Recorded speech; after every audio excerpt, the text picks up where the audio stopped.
আল্লাহর এক বান্দা ছিল নামাজে সেজদায়। তখন আল্লাহ রাব্বুল আলামিন তাকে ডাক দিয়ে বলে, বান্দা তুই যতই নামাজ পড়, যতই সেজদা কর, তোর জায়গা জাহান্নাম। এই কথা শুনে বান্দাটি বলল, আলহামদুলিল্লাহ। আল্লাহ তখন বলে, এই বান্দা, জাহান্নামের কথা শুনে কেউ আলহামদুলিল্লাহ কয়? বান্দা তখন বলে, আল্লাহ, জাহান্নামের মালিকও তুমি, জান্নাতের মালিকও তুমি। তুমি আল্লাহ খুশি হয়ে যদি আমাকে জাহান্নামও দাও, তাও আমার আপত্তি করার কোনো অধিকার নেই। আল্লাহ তখন বলেন, বান্দা, জাহান্নামে গেলে তুই পুড়ে যাবি, তোর খুব কষ্ট হবে। বান্দা তখন বলতেছে, আল্লাহ, কষ্ট শুধু আমার হবে না, তোমারও হবে। আল্লাহ তখন বলতেছে, বান্দা, তুই পুড়বি জাহান্নামের আগুনে, আমার কষ্ট হবে কেন?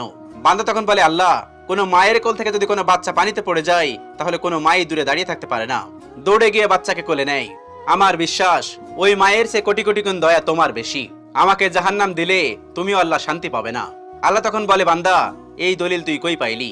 বান্দা তখন বলে, আল্লাহ, আমাদের জাতির পিতা ইব্রাহিম আলাইহিস সালাম তোমার প্রেম মুখে নিয়ে যখন নমরুদের আগুনে পড়ে গেল, তার আগেই তুমি বলে দিলে